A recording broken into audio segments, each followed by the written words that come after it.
Assalamualaikum warahmatullahi wabarakatuh. Perkenalkan, nama saya Haifa Hurun Aini.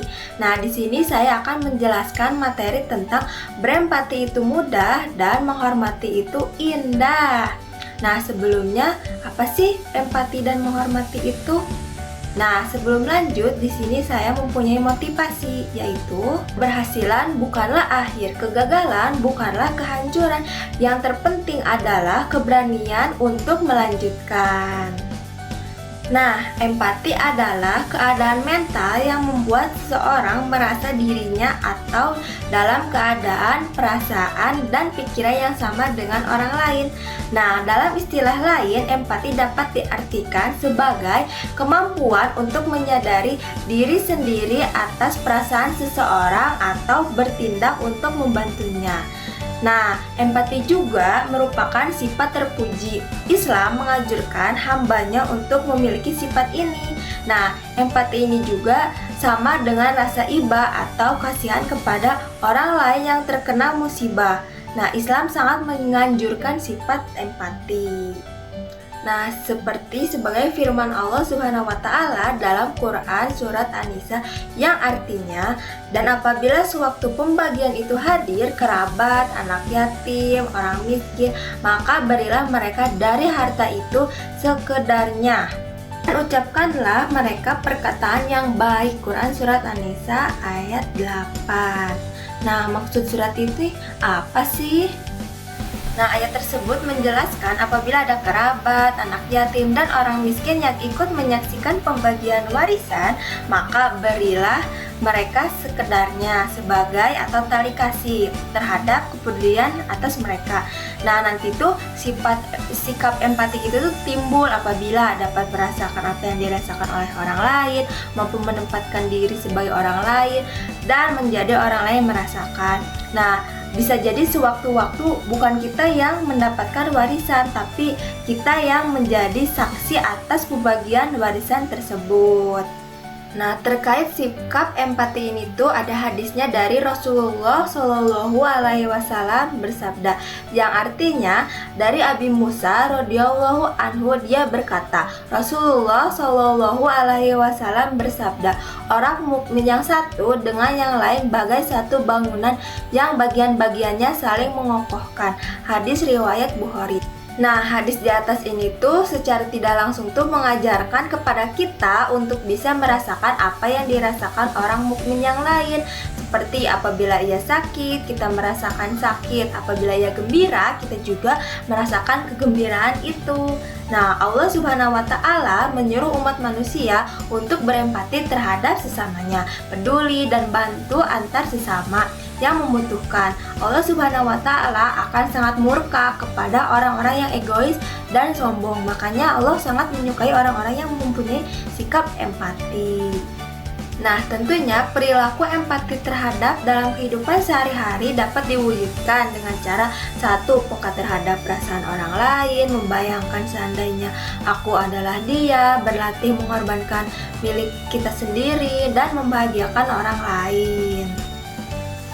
Nah, di sini ada aspek dari bentuk empati. Yang pertama ada empati kognitif, yang kedua empati emosional, dan yang ketiga empati komunikatif atau responsif.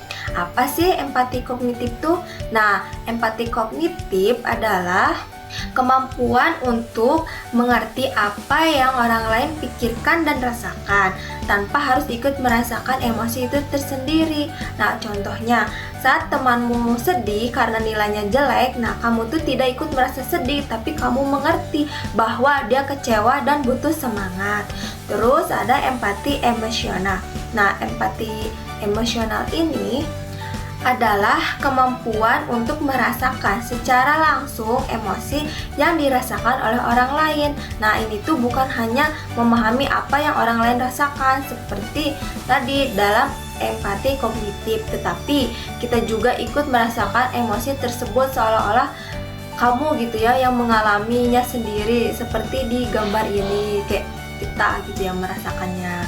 Nah, terus ada yang terakhir, empati komunikatif dan responsif. Nah, komunikatif ini tuh adalah kemampuan untuk memahami dan merasakan perasaan orang lain serta merespon dengan tepat dan sesuai dengan kebutuhan mereka. Nah, ini tuh melibatkan mendengarkan dengan seksama, menempatkan diri pada posisi orang lain, dan memberikan reaksi yang sesuai dengan emosi dan situasi yang mereka hadapi.